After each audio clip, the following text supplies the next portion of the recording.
childhood vaccines have saved millions of lives, but in recent years, more parents are feeling hesitant.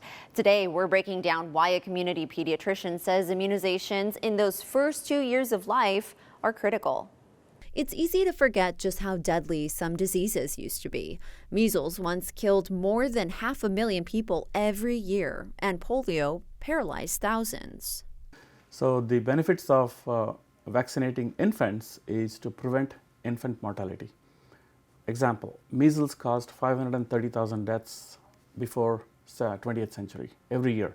So now we see almost less than 10 deaths per year due to measles. That's only because of vaccination. Polio was completely eradicated in the world because of vaccination. Before that, 200,000 plus people used to die every year from polio.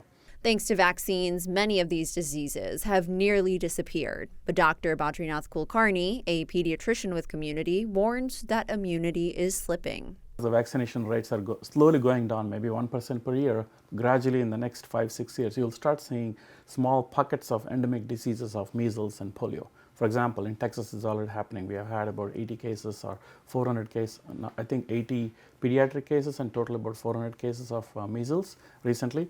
So that's endemic to that area, and that might eventually spread to non-vaccinated individuals. So why are some parents holding off? Dr. Kulkarni says the rise in skepticism is real and growing. And the number of patients having questions about vaccinations, safety, and complications are increasing by the day. Dr. Kulkarni advises pediatricians to start with listening to parents and not lecturing. Every parent has a reason. Okay, either they have a personal experience or somebody had a complication with the vaccinations, or they've heard about it and they have read articles.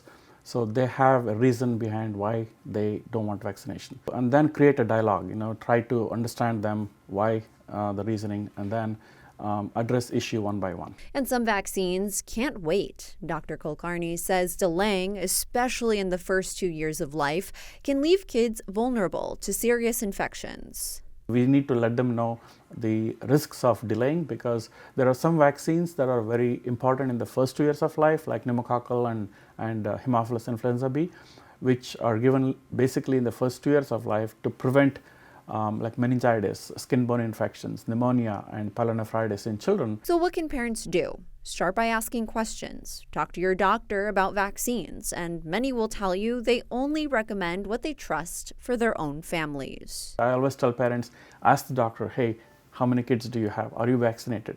Do you have your kids have your kids vaccinated? So creating an open dialogue and discussing as a family and a friend will definitely help the parents too.